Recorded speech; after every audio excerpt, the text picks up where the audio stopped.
মোটামুটি আপনাৰ 1 লাখ টাকাত গোটাখিনি হৈ গ'ল। চাকৰিৰ পইচাৰে তাৰমানে নিমিলে, মাহত আপোনাৰ দৰমহা দিয়ে 20,000 25,000 সেইখিনি তাৰমানে নজৰে। সেইকাৰণে নিজে সিদ্ধান্ত ল'লো এনেকুৱা এটা বিজনেছ কৰিলে নিশ্চয় লাভৱান হ'ম। আৰু আপোনাৰ গোটেই বাউণ্ডেৰী দিলে মোটামুটি 2-2.5 লাখ, ইয়াত মাত্ৰ 40,000 হ'ব। গোটেইখিনি আপোনাৰ মিস্ত্ৰীয়ে আমাৰ ফিটিং কৰি থৈ আহিব, ইয়াৰ পৰা কেৰিং লেবাৰ আমি নিজেই দি দিওঁ। আৰু মানে তেওঁলোকে মানে কষ্টিং প্ৰাইচটো আপোনাৰ পৰা ধৰক 1 লাখত ল'লে, 1 লাখ টকা হ'ল তেওঁলোকৰ, আৰু এক্সট্ৰাকে লগাই দিয়াৰ বাবদ তেওঁলোকে কিবা দিব লাগিব নেকি? নালাগে নালাগে, সেইখিনিতে হৈ যাব। আপোনাৰ লেবাৰে লগাই দিয়ে। 20জন মানুহক দাদাই আজি কৰ্ম সংস্থাপন দি আছে। মাহত মোটামুটি কৰ্মচাৰীখিনিক দি মোৰ 1 লাখ টকা হৈ যায়। নমস্কাৰ, আজি আমি উপস্থিত আছো বাইহাটা চাৰিআলিৰ পৰা নিলগত, আপোনালোকৰ প্ৰায় 3 কিলোমিটাৰ 4 কিলোমিটাৰ মান দূৰত RB এণ্টাৰপ্ৰাইজত উপস্থিত আছো। আৰু RB এণ্টাৰপ্ৰাইজত কি পোৱা যায় আপোনালোকে হয়তো জানে। আপোনালোকে এবাৰ যিখন আমাৰ পোষ্টাৰ আছে পোষ্টাৰখন দেখুৱাই দিয়া। পোষ্টাৰখনত লিখা আছে যে ৰেডিমেড ৱাল ইয়াত পোৱা যায়। ৰেডিমেড ৱালৰ লগতে আৰু কিছুমান বস্তু ইয়াত পাব। আমি আপোনালোকক এতিয়া দেখুৱাম সম্পূৰ্ণকৈ RB এণ্টাৰপ্ৰাইজত আচলতে কি পায়, আপোনালোকে কিমান মান প্ৰাইজৰ পৰা কি পাব, সকলোবিলাক তথ্য আমি দি আছো। আহক মোৰ লগত। সোমাই আহি আমি দেখিবলৈ পাইছো ইয়াত বালি আছে আৰু বহুত আপোনালোকৰ বস্তু সামগ্ৰী ইয়াত আছে। এতিয়া আমি কিছুমান সামগ্ৰী আপোনালোকক দেখুৱাবলৈ চেষ্টা কৰিছো। এতিয়া আপোনালোকে চাওক, ইয়াতে আমি প্ৰথমতে দেখিছো ৰিং। ইয়াত বহুকেইটা ৰিং থোৱা আছে, আৰু এয়াই নহয় আৰু বহুত আছে এওঁলোকৰ ষ্টকত। লগতে ইয়াত আপোনালোকে চাওক, এইটো হৈছে ব্লক ইটা। আপোনালোক হয়তো সকলোৱে চিনি পায়। এই ব্লক ইটাটো ইয়াতে তৈয়াৰ কৰা হয়। আৰু আপোনালোকে জানে ব্লক ইটা ক'ত ইউজ কৰা হয়। ব্লক ইটা সাধাৰণতে আমাৰ গাঁৱলীয়া যিবিলাক ৰাস্তা থাকে সেইবিলাকত ইউজ কৰা হয়। গাঁও বুলি নহয়, আজিকালি চহৰৰো অলিয়ে গলিয়ে এই ব্লক ইটা ইউজ কৰা হয়। আৰু সম্ভ্ৰান্ত পৰিয়াল যিবিলাক আছে, সম্ভ্ৰান্ত পৰিয়ালৰ যদি কোনোবাই চাই আছে, যদি ব্লকৰ ইটা আছে আপোনালোকৰ চোতালত, তেন্তে কমেণ্ট কৰিব। হয়তো আপোনালোকে ভাবিব পাৰে যে সম্ভ্ৰান্ত পৰিয়ালেহে লগাই নে, সেইটো নহয়। গাঁৱে ভূঞে প্ৰায় সকল ব্যক্তিয়ে আজিকালি চোতালত এই ব্লক ইটা পৰাটো দেখা যায়। এতিয়া আমি আৰু কিছুমান বস্তু আপোনালোকক দেখুৱাবলৈ আগবাঢ়িছো। সেই বস্তুবিলাকৰ ভিতৰত এতিয়া আপোনালোকে প্ৰত্যক্ষ কৰিব, ইয়াত আপোনালোকে দেখিছে কেইটামান পোষ্ট। এইটো ঘৰ বনোৱা পোষ্ট নহয়, এইটো হৈছে আপোনালোকৰ যি ৰাস্তাত আপোনালোকৰ বাউণ্ডেৰীত ৱাল দিয়ে, সেই ৱাল দিলে এই পোষ্ট কেইটা আপোনালোকে বহুৱাব লাগিব। একেবাৰে কম প্ৰাইজত পাব আপোনালোকে, চিন্তা কৰিব নালাগে। প্ৰাইজৰ কথা আমি মালিকৰ লগত আলোচনা কৰি আপোনালোকক ধুনীয়াকৈ কৈ দি আছো। তাৰপিছত আপোনালোকে ইয়াত দেখিছে, এইখিনি হৈছে আপোনালোকৰ বাউণ্ডেৰী ৱালৰ ডিজাইন। ওপৰত যিটো ডিজাইন দিয়া যায়, বিভিন্ন ধৰণৰ ডিজাইন আছে। ডিজাইনখিনি এবাৰ দেখুৱাই দিয়া। বহুত ষ্টক আছে, এভেইলেবল ষ্টক আছে। এইখিনিয়ে নহয়, পিছপিনেও আছে তেওঁলোকৰ ষ্টক। আৰু আপুনি আপোনাৰ পচন্দ মতে ইয়াত ডিজাইন দিব পাৰিব। যেনেকুৱা আপোনাক ডিজাইন লাগে তেনেকুৱা ডিজাইন বনাই দিব। সদ্যহতে ইয়াত কিছুমান ডেমোৰ বাবে বস্তু থোৱা আছে, আপোনালোকে চাওক, বহুত আছে। আৰু তাৰপিছত আপোনালোকে সেইপিনে দেখিছে আমাৰ কৰ্মকৰ্তাই কাম কৰি আছে সেইফালে। তাৰপিছত আপোনালোকে ইয়াত শিল দেখিছে বহুত, আৰু কালভাৰ দেখিছে। ধৰক আপোনালোকে গাঁৱত যদি বাস কৰে বা আপোনাৰ ঘৰত যদি কিবা আজিকালি ড্ৰেইনৰ পানী অহা যোৱাৰ সমস্যা থাকে, তেতিয়া আপোনালোকে এই কালভাৰবিলাক বহুৱাব পাৰে। বা পথাৰতো কিছুমান কালভাৰ বহুওৱা হয়, বা পথৰুৱা ৰাস্তাত আপোনালোকে এনেকুৱা ধৰণৰ সৰু সৰু কালভাৰ বহুওৱা দেখা পায়। আৰু লগতে আপোনালোকে ইয়াত দেখিছে ভঁৰাল ঘৰৰ কিছুমান খুঁটা আছে। যদি আপুনি ভঁৰাল ঘৰ বনাব বিচাৰে বাঁহেৰে বা বেতেৰে, তেন্তে আপোনালোকে এই যিকেইটা আপোনালোকে খুঁটি দেখিছে, এই খুঁটিকেইটা বহুৱাই আপোনালোকে ভঁৰাল ঘৰৰ কাম কৰিব পাৰে। এটা কথা মনত ৰাখিব, যদি আপোনাৰ ঠাইত বানপানী হয়, অলপমান মানে বৰষুণ দিলে পানী হৈ যায়, যদি আপুনি চাংঘৰ টাইপ কিবা এটা ঘৰ বনাব বিচাৰে, এই বস্তুকেইটা আপোনালোকে ব্যৱহাৰ কৰিব পাৰে। আৰু বহুত বস্তু আছে আপোনালোকৰ ৱালৰ মাজত দিয়া কিছুমান অংশ সেইফালে আছে। সকলোবিলাক আগন্তুক সময়ত আপোনালোকক দেখুৱাই আছো। আৰু এতিয়া আমি ওনাৰৰ লগত আমি আলোচনা কৰিম, আৰু কেনেকৈ আপোনালোকৰ প্ৰাইচবিলাক আহিব, কেনেকৈ বনোৱা হয়, সকলোখিনি তথ্য আপোনালোকক দিবলৈ এতিয়া আমি গৈ আছো। স্বত্বাধিকাৰী দাদাৰ লগত উপস্থিত আছো। স্বত্বাধিকাৰী দাদাজনক আমি চিনাকি কৰি দিছো আপোনালোকক। দাদা, আপোনাৰ নামটো জনাই দিব। মোৰ নাম শ্ৰী ব্ৰজেন ডেকা। হয়, আপোনাৰ ঘৰ জনাব। ঘৰ মোৰ বাৰেগাঁও। হয়, বাৰেগাঁও, বাইহাটা চাৰিআলি। হয় হয়। আৰু আপোনাৰ এই যিটো বিজনেছ, এই বিজনেছটো ষ্টাৰ্ট কৰিব কিমান দিন হ'ল বা কিমান বছৰ হ'ল? আজি 2 বছৰ হ'ল। আজি 2 বছৰ হ'ল আপোনাৰ এই বিজনেছটো ষ্টাৰ্ট দিব। আৰু মানে আপুনি আপোনাৰ মনত কেনেকুৱাকৈ মানে খেলাইছিল যে এই বিজনেছটো দি মই লাভান্বিত হ'ব পাৰিম বা মই আগুৱাই যাব পাৰিম কিবা এটা কৰি? তাৰমানে আগতে মানে ইউটিউবত পালোঁ, বাহিৰত এই তাৰমানে ৱালটো চলি আছে, আমাৰ অসমত নাছিলে। হয় হয়। মানে অনলাইন যোগে তাৰমানে কিছুমান মেচিন বা এই ফাৰ্মাবিলাক আনিলোঁ। আনি চালোঁ যে বস্তুটো ভালেই, ধুনীয়া আৰু কম খৰচত তাৰমানে বস্তুটো যদি আপোনাৰ ইটাৰ ৱালে 1 লাখ টকা যিখিনি পৰে 1 ফুটত এটো তাৰমানে 40,000তে হৈ যায়। আপুনি যেতিয়া মানে ইউটিউবত চাইছিলে বস্তুটো চাই মিলি আপুনি নিজৰ ঘৰত লগাই চাইছিল নেকি? লগাই চাইছো। তাৰ পিছত আপুনি মানে এই সিদ্ধান্তটো ললে যে মই এই কামটো কৰিম। মানে এতিয়া দৰ্শকখিনিক আমাৰ এটা কথা কওক, আপুনি এই বিজনেছটো আৰম্ভ কৰোতে কিমান মান টকাৰে আৰম্ভ কৰিছিলে? বেছি পইচা নহয়, মোটামুটি আপোনাৰ 1 লাখ টকাত গোটাখিনি হৈ গৈছিলে। মেচিন চেচিন সব আহি যায়। হৈ গৈছিল। আপোনালোকে মনত ৰাখিব যে যদি আপুনি সৰুকৈ ষ্টাৰ্ট কৰিব বিচাৰে তেন্তে আপোনালোকে প্ৰায় 1 লাখ মান টকাতে এই বিজনেছখন আৰম্ভ কৰিব পাৰিব, নহয় জানো দাদা? হয়।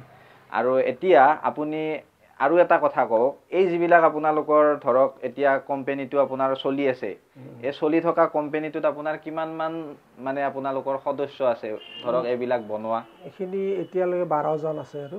আচ্ছা, 12 জন আছে। 12 জন কৰ্মচাৰীক আপুনি দৰমহা দিব লাগে। দৰমহা দিব লাগে। আপুনি মানে আগতে কিবা কৰিছিল নেকি, জব বা কিবা চাকৰি তাকৰি কৰিছিলে নেকি? চাকৰি কৰিছিলো, চাকৰিটো ভাল নালাগিল। হয়। চাকৰিৰ পইচাৰে তাৰমানে নিমিলে, মাহত আপোনাৰ দৰমহা দিয়ে 20,000 25,000, সেইখিনি তাৰমানে নজৰে। সেইকাৰণে নিজে সিদ্ধান্ত ল'লো এনেকুৱা এটা বিজনেছ কৰিলে নিশ্চয় লাভৱান হ'ম। আৰু ষ্টক মই শুনিছো আপোনাৰ আৰু কৰবাত আছে, মই মানে ইয়াৰ মানুহে কৈছে মোক মানে আপোনাৰ আৰু বহুত ষ্টক আছে বহুত ঠাইত। আছে, মোৰ ঘৰতে আছে, কালভাৰ কাৰখানা আছে, দৰ্জা খিৰিকীৰ ফ্ৰেম, ৰেডিমেড পোষ্ট, আপোনাৰ এইবিলাক সীমাৰ পোষ্ট, এনেকুৱা বিভিন্ন ধৰণৰ আৰু লেট্ৰিনৰ সামগ্ৰীবিলাক আছে। আৰু এঠাইত আছে এইখিনি আপোনাৰ বিধিয়া কয়, তাত অকল ভেন্টিলেশ্যন আৰু কুণ্ডা বনোৱা হয়। Readymade ventilation. সব ৰেডিমেড ভেন্টিলেশ্যন। আৰু দৰ্শকখিনিক এটা কথা জনাই দিয়ক, যদি কোনোবাই ঘৰত আপোনাৰ এই আমি আহোঁতে দেখুৱাইছো দৰ্শকখিনিক যে বাউণ্ডেৰী ৱাল আপোনাৰ ইয়াত ৰেডিমেডে দিয়া আছে, যদি কোনোবাই দিব বিচাৰে তেন্তে প্ৰাইচটো কিমান মান আহিব? ধৰক কিবা এনেকুৱা আন্দাজা আছে নে যে ইমান বিঘা মাটিত ইমান মান টকা আপোনাৰ খৰচ হ'ব, কিবা আন্দাজা আছে নেকি বিঘাক লৈ? বিঘাক লৈ আছে। এবিঘা মাটিত আপোনাৰ গোটেই বাউণ্ডেৰী দিলে মোটামুটি 2-2.5 লাখ। আপোনাৰ হেৰি এতিয়া 5 ফুট 4 ফুট 6 ফুট এইটো ওখ যিমানে হয় পইচাটো সিমানে বাঢ়ি যাব।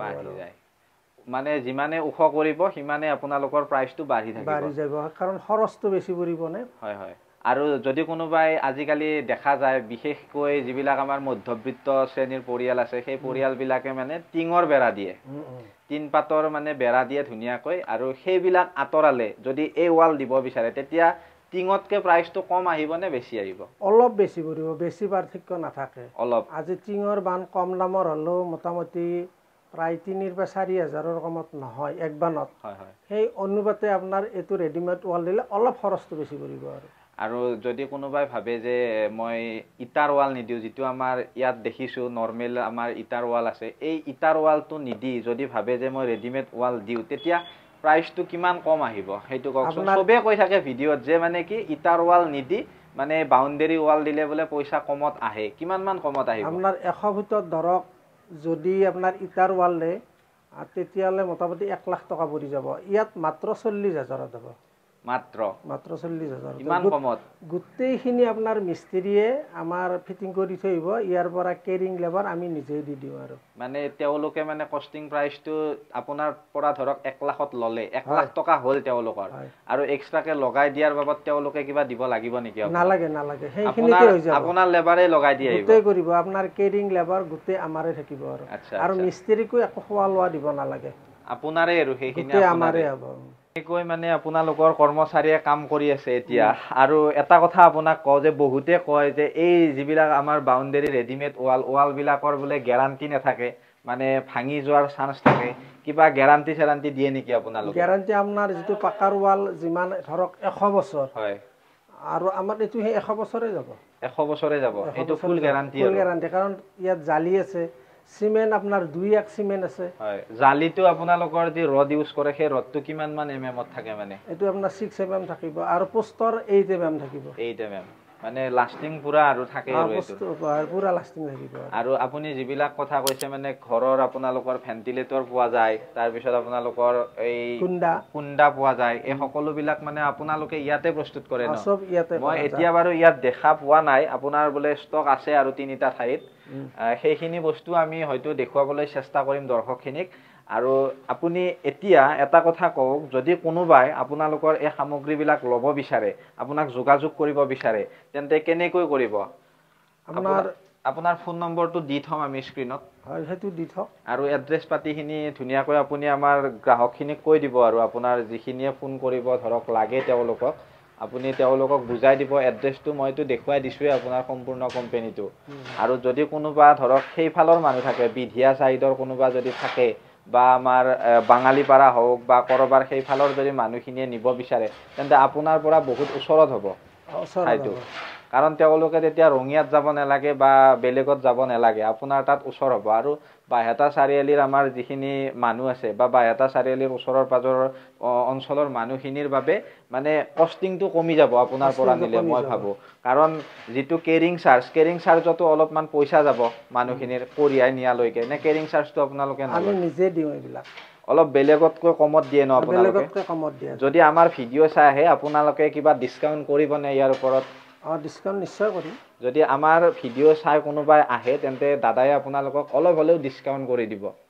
এই কথাটো মনত ৰাখিব। আপুনি এবাৰ কৈ দিলে ভাল লাগিব, মইহে কৈ আছোঁ কথা। হয় হয়, এইটো যিহেতু আমি কৰিছোঁ, নিশ্চয় ডিছকাউণ্ট দিম। এইটোৰ কাৰণে দিম, আমাৰ যিখিনি গাঁৱৰ মানুহ, কাৰণ সকলোৱেতো পাকাৰ ৱাল দিব নোৱাৰে কাৰণে এইটো আমি গোটেইখিনি ডিছকাউণ্ট কৰি আছোঁ, আৰু ডিছকাউণ্ট কৰি দিয়া গৈছে। আৰু শেষত এটা কথা কওক আমাৰ দৰ্শকখিনিক, যদি কোনোবা যুৱ মানে ব্যৱসায়ত উৎসাহী ব্যক্তিয়ে যদি আপোনাক কয় যে মই এই বিজনেছটো দাদা কৰিব বিচাৰোঁ অমুক ঠাইত, কেনেকুৱা ধৰণে আপুনি তেখেতক গাইড কৰিব? নিশ্চয় এইখিনি গোটেইখিনি আমি সহায় কৰি দিম। ক'ত কেনেকৈ তাৰমানে ইয়াৰ মেচিন পায়, ফাৰ্মাৰবিলাক কেনেকৈ পায়, গোটেইখিনি সহায় কৰি দিম। আমাৰ এতিয়া যিখিনি নিবনুৱা আছে, নিশ্চয় এনেকৈ আগবাঢ়ি আহিব পাৰে আমাৰ নিচিনাকৈ। ময়ো গ্ৰেজুৱেশ্যন লৈছিলোঁ আপোনাৰ 82ত ল'লোঁ, গতিকে চাকৰি নিবিচাৰি মোটামুটি ধৰক এইটোতে আগবাঢ়িলোঁ। মই নিশ্চয় ছাকচেছ হৈছোঁ। আজি স্বাৱলম্বী ন আপুনি? নিশ্চয় স্বাৱলম্বী। মোৰ লগত আৰু আপোনাৰ আণ্ডাৰত আজি এতিয়া 4-5জন মানুহে কাম কৰি আছে। 4-5জন নহয়, মই বহুতে দেখিছোঁ, মোৰ ভুল হৈছে। 4 ঠাইত আছেতো, 4 ঠাইত টোটেলি 24জন আছে। 24জন মানুহ, 24জন মানুহক দাদাই আজি কৰ্ম সংস্থাপন দি আছে। আপোনালোকে এবাৰ ভাবি চাওক, যদি আপোনালোকে চাকৰি বিচাৰি আছে, চাকৰি হ'লেতো খুব ভাল, কিন্তু আজিকালি চৰকাৰে কিমান চাকৰি দিব সেই কথাটো আপোনালোকে জানে। কিন্তু আমাৰ দাদা এজন তাৰ মাজৰ উদাহৰণ। আজি মই এইটো কথা সুধিব নাপায়, কিন্তু এটা কথা সুধি দিওঁ দাদাই যদি বেয়া নাপায়, মানে আপুনি মাহত কিমান ইনকাম কৰে? মাহত মোটামুটি কৰ্মচাৰীখিনিক দি মোৰ 1 লাখ টকা ৰৈ যায়। আপোনালোকে চাওক, কোম্পেনীত কাম কৰিলে কিমান পাব? 7,000, 8,000। কিন্তু আজি আমাৰ দাদা এজন তাৰে উদাহৰণ, মাহত লাখ টকা উপাৰ্জন কৰি আছে। গতিকে বেলেগ আৰু আপোনালোকক কি ক'ম, দাদাৰ মাজৰ পৰা বিদায় মাগিছোঁ। আৰু অন্য এটা ভিডিঅ'ত দাদাৰ ষ্টকখিনি আমি দেখুৱাবলৈ আপোনালোকক চেষ্টা কৰিম। ক'ত কেনেকুৱা ধৰণৰ ষ্টক আছে আপোনালোকক সম্পূৰ্ণকৈ দেখুৱাবলৈ চেষ্টা কৰিম ষ্টকখিনিও। গতিকে দাদা আজিলৈ বিদায় মাগিছোঁ। ধন্যবাদ।